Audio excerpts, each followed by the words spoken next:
대한민국 예술원 회원이시고 서울대학교 명예교수이시고 또 한국벽화연구소 소장이신 우리 이종 선생님 나오셨습니다. 안녕하세요. 안녕하세요. 참 반갑습니다. 오래됐습니다. 선생님 뵌 게. 말이죠. 그렇죠? 그렇습니다. 그래서 예. 누구보다 사람들이 어떤 주제를 선택해서 그리면 예. 그 그림의 화가로 이제 이렇게 머릿속에 그런가 자꾸 봐요. 생각하고 있기 때문에 예. 그 시중의 반응들이 아주 대단하시죠? 예, 요즘 그렇습니다. 가는 데마다. 그래서 예, 이미 벌써 저는 30년, 40년 가까운 세월 전에 그래요. 그때 우리 만나기 전이지요. 그렇죠. 그러니까 그 예. 전에 5,000원권을 이미 예. 그려서 예. 제가 그린 돈을 제가 벌써 한 30여 년 써왔거든요. 그렇지. 예, 근데 예. 두 번째이기 때문에 음흠. 지금 저한테는 익숙하죠, 오히려.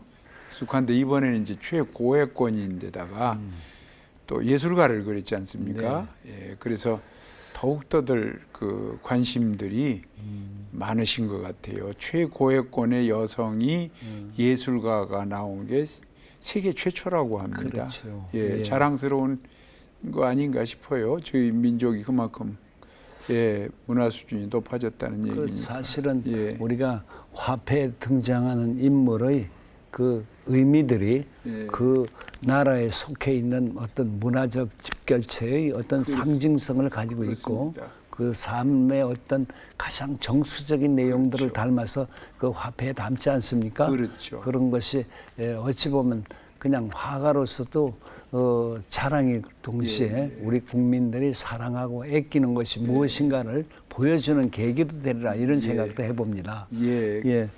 그래서 이하백께서는 그 화폐를 그린 화가 중 마지막 남은 생존 작가라는 말씀도 그렇습니다. 있는데 예. 그럴 때 다른 작업과 달리 신경 쓸 때가 많죠. 그렇죠. 두 번을 그린 화폐를 두 번 그린 작가도 아마 좀 희귀한 일이죠. 근데 두 번을 화폐를 그렸다 그러면 한 번 쓰면 한 50년씩을 쓰는데 한 번 그리면 그게 제가 장수를 해서 지금 두 번 그린 게 아니고 예. 70대 때 우리 은사님들이 10,000원, 1,000원, 500원 이렇게 화폐 영정인물을 그리실 때 제 나이는 30대였어요. 아, 그러시구나. 그러니까 그렇게 젊어서 제가 예. 그 스승님들을 따라서 그렸기 때문에 예. 이미 그 스승님들은 그 돈을 쓰시면서 당신이 그린 그림 쓰시면서 이미 돌아가신 지가 오래됐고 저는 지금 남아가지고 또 한 번 그 화폐 영정을 그리는 그런 그 기회를 제가 갖게 됐으니까 여러분들이 더욱더 신기하게 생각을 하시지 않나. 그래서 유일한 화폐 그린 지금 생존 작가라는 타이틀이 붙었습니다. 제가 그래요? 장수해서가 아니고. 예. 작업하시느라고 참 힘드시죠.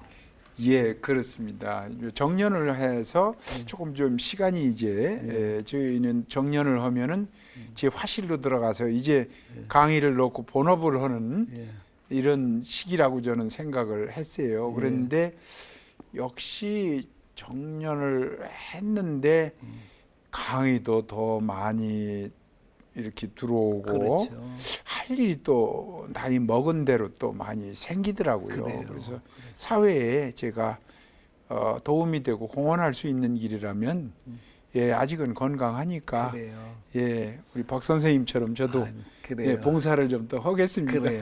저 1997년인가요? 프랑스 루브르에서 그렇죠. 한국 최초의 한국인으로서는 최초의 그렇죠. 그 초대전을 가지셨죠. 그렇습니다. 말씀을 좀 해주시죠. 많은 그 생존 화가들이 거기서 전시 좀 하게 해달라 하고 아마 요청이 많았던가 봐요. 그런데 아주 까다로운 조건이 있습니다. 절대 외부 조명이 안 됩니다. 그 어두움 속에서 전시를 하려면 하라는 거죠. 그 다음에 진동이 있으면 안 됩니다. 그러니까 망치지를 못합니다. 그 모나리자나 이런 그 명화에 그 진동이 가면은 그 보존에 문제가 생기니까 그럼 그 두 가지를 하지 말고 전시를 하려면 해라. 이건 거의 불가능한 일이죠. 그런데 그때 제가 파리에서 굉장히 큰 그 전시회를 하고 있었어요. 그런데 그때 불란서의 그 문부성에서 이 사람이면은 그 뮤러리스트니까 페인터가 아니고 전 벽화가로 많이 알려졌거든요. 거기. 예, 그러니까 이 사람은 페인터가 아니고 뮤러리스트, 벽화가니까 주위 환경과 예술과 잘 조화를 시키는 이런 사람이니 이 사람은 무슨 아이디어가 있을 거다 해서 저를 그곳에 데려간 거예요. 그래서 제가 그 반쯤 무너진 성벽을 보는 순간 머릿속에 스치는 생각이 강화도의 인천 강화도의 강화 성벽을 대포로 극동함대가 와서 그걸 무너뜨리고 결국 개항을 시키는 데에 일조를 하지 않습니까? 근대화되는 과정이죠. 9명의 선교사를 죽였다고 해서 이제 그 보복으로 이제 이러면서 병인양요라는 스토리가 이제 벌어지는데 그 생각이 나는 거예요. 우리 강화도에 있는 인천에 있는 강화성벽이 바로 그 성벽인 걸로 생각이 나는 거예요. 그래서 제가 차경을 해보고 싶은 욕심이 나는 거예요.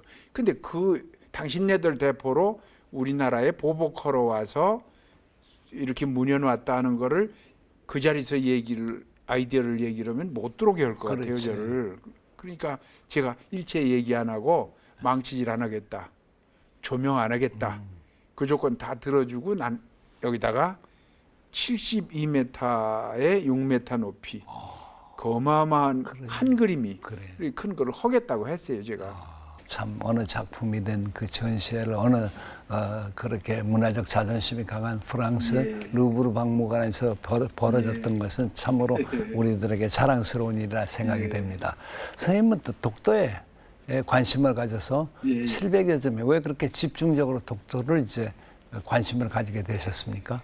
우리나라에서 회화로서 그림 그리는 화가로서 중국의 그림으로부터 중국의 오악사도 그러니까 중국 산수 계자원풍의 중국 산수를 베껴 그리던 그런 모화 사상에서부터 벗어나야 되겠다 하고 생각하고 우리도 산천이 있고 아름다운 강산이 있는데 왜 우리 화가가 우리 걸 안 그리고 중국의 산을 가보지도 않은 중국 산을 계자원 보고 그려야 되느냐.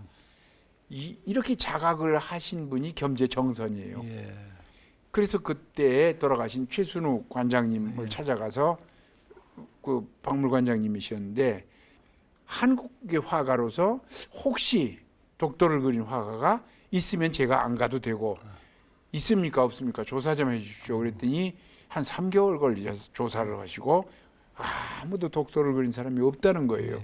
그러면 문화로 이거를 우리가 보듬어 안지 않으면 언젠가 그 불모지 영토적인 문제도 되고 안 되겠다. 내가 가야 되겠다. 근데 가려고 하다가 보니까 다케시마라고 해서 일본 화가가 우키요에나 이런 걸로 그릴 수 있겠다 하는 생각이 또 부뜩 나더라고요.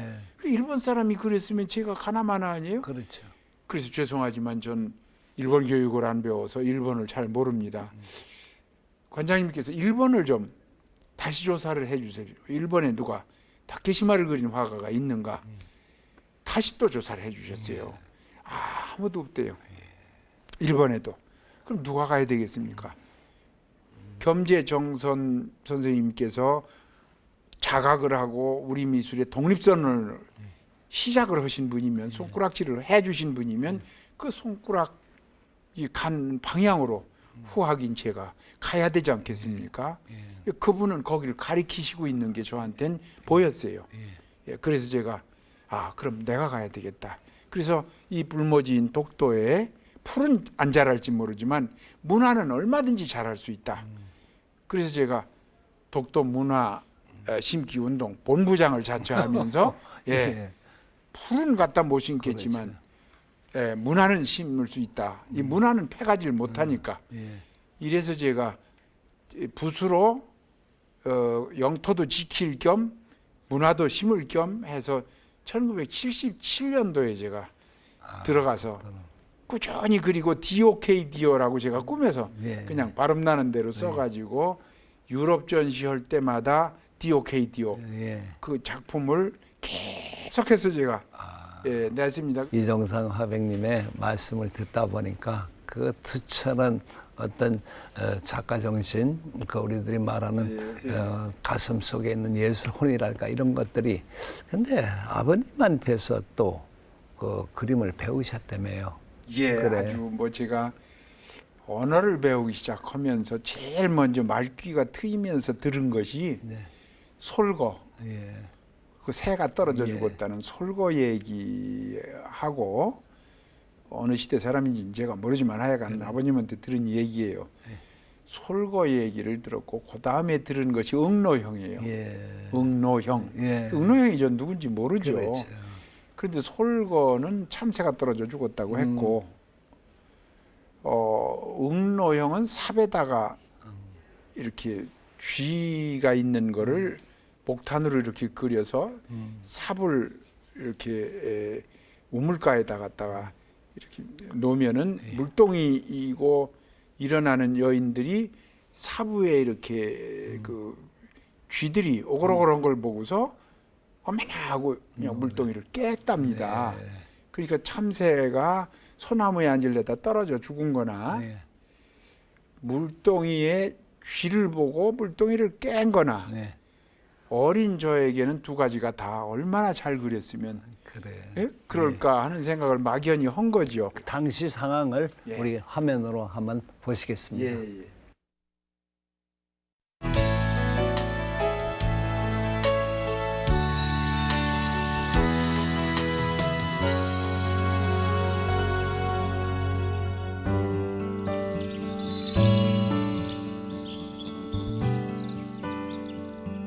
전구 공장을 운영하던 아버지 덕분에 우리 집엔 신기한 과학기구가 제법 있었다. 궁금한 건 절대로 못 참았던 난 아버지가 아끼는 현미경을 분해하기 시작했다. 아니 얘 정상아, 아니 얘가 지금 뭐 하는 거야?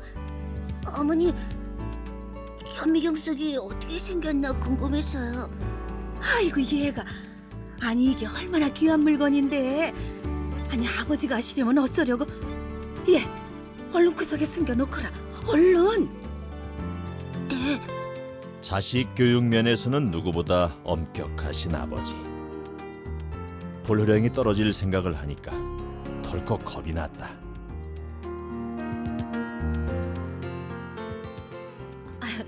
잘 다녀오셨어요? 종상이는? 저기 몸이 좀 안 좋은지 일찍 잠이 들었네요. 그래? 무슨 잘못을 한 건 아니고? 혹시 어머니께서 모두 말해버린 것은 아닐까? 심장이 멎어버릴 것만 같던 그 순간. 에이 녀석, 손이라도 씻고 자지. 유난히 따뜻했던 아버지의 손. 아버지께서는 그 사실을 모르셨던 걸까? 그날은 무사히 넘어갈 수 있었다. 다음 날. 종상아, 자, 선물이다. 이게 뭐예요, 아버지? 풀어보렴. 네가 좋아할 게다. 우와, 그래, 호기심이 많은 건 좋은 자세야. 하지만 현미경을 원래대로 조립할 수 있어야 진짜 창의적인 것이지. 그렇지 못하면 물건을 파괴하는 것에 지나지 않아.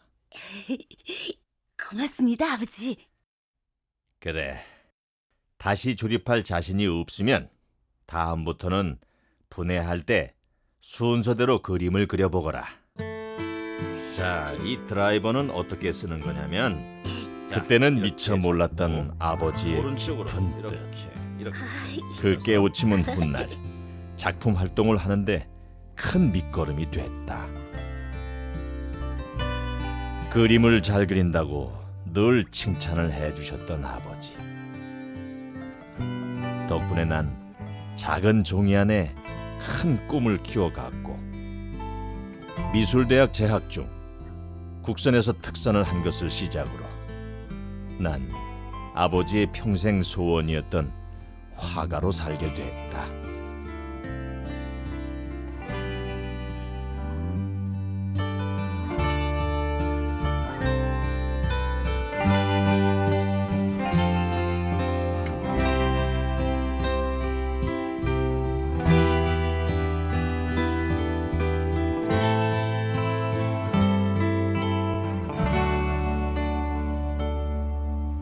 아버님이 일찍 돌아가셔서 그런데 그 호기심이 대단하셨나 봐요. 그죠? 어?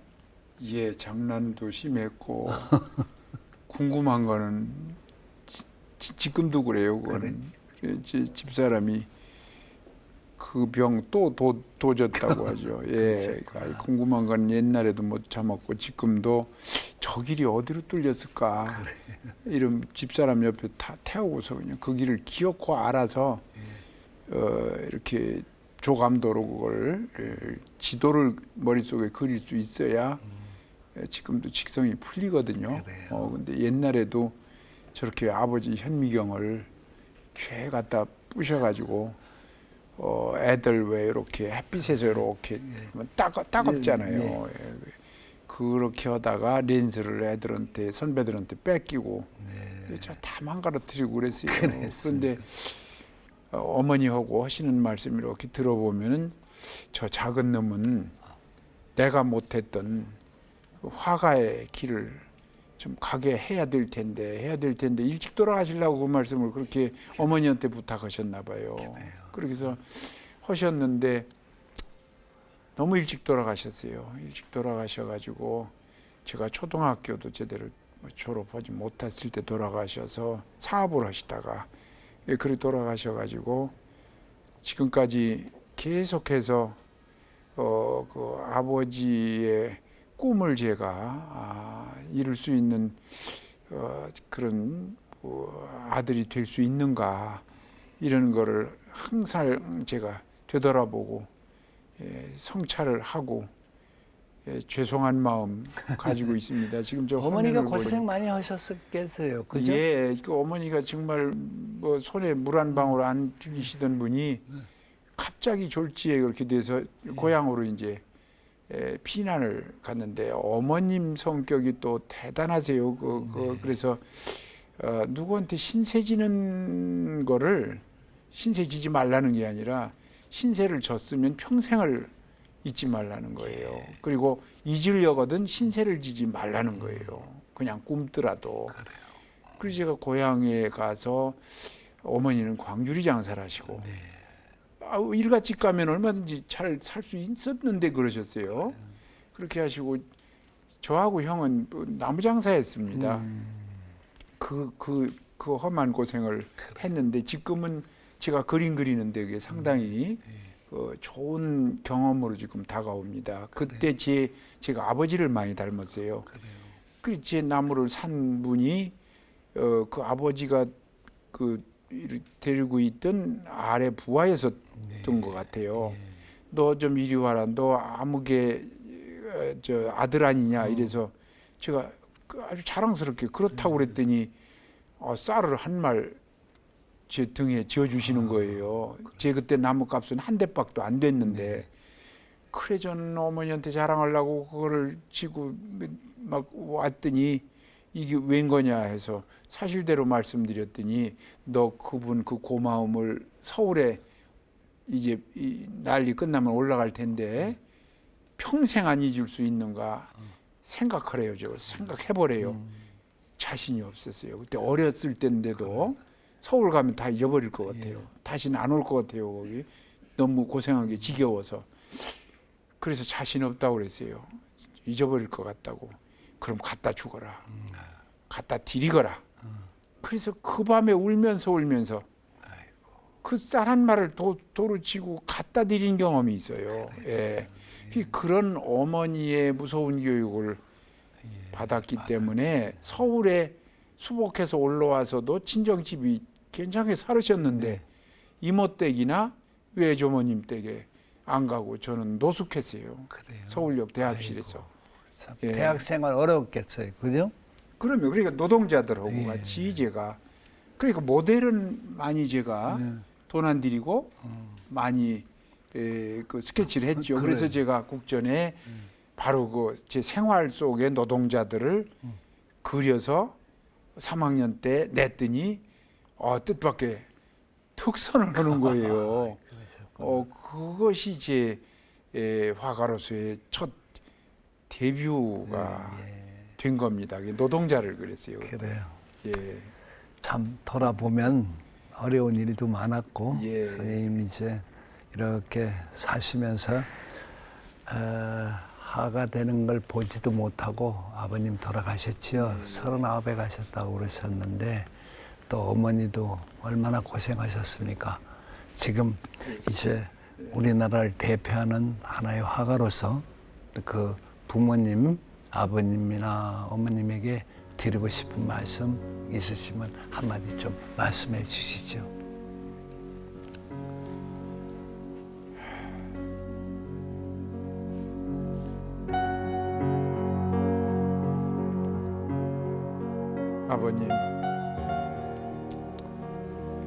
아버님이 그렇게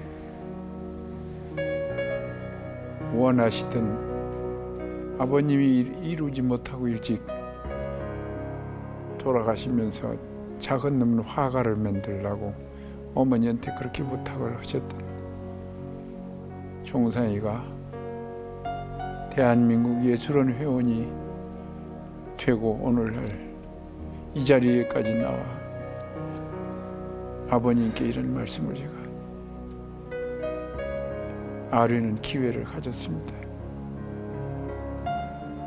그러나 아직도 저는 아버님이 원하시는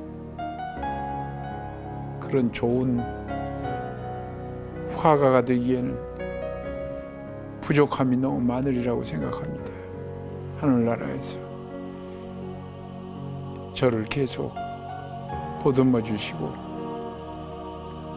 저를 옛날 생시 때처럼 지도해 주시면 제가 더 노력을 해서 더 좋은 작가가 되도록 노력을 해보겠습니다. 그리고 제가 언제나 너무 어렵고 막막하고 창작의 고뇌 속에 앞길이 캄캄할 때마다 저는 아버님을 찾아갑니다. 천안에 묻혀 계신 아버님 묘소에 달이 뜰 때까지 제가 제일 자주 천안 공원 묘원을 찾는 사람이라 소리를 듣는 이유가 바로 그 때문입니다. 아버님이 원하시는 그런 예술가가 될 수 있도록 앞으로 계속해서 노력할 것이니 하늘나라에서 저를 계속 지켜봐 주시길 바랍니다.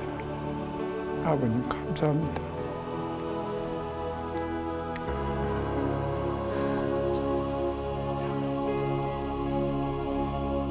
자꾸 눈물이 나네요. 그래요. 너무 일찍 돌아가셔서. 예. 이렇게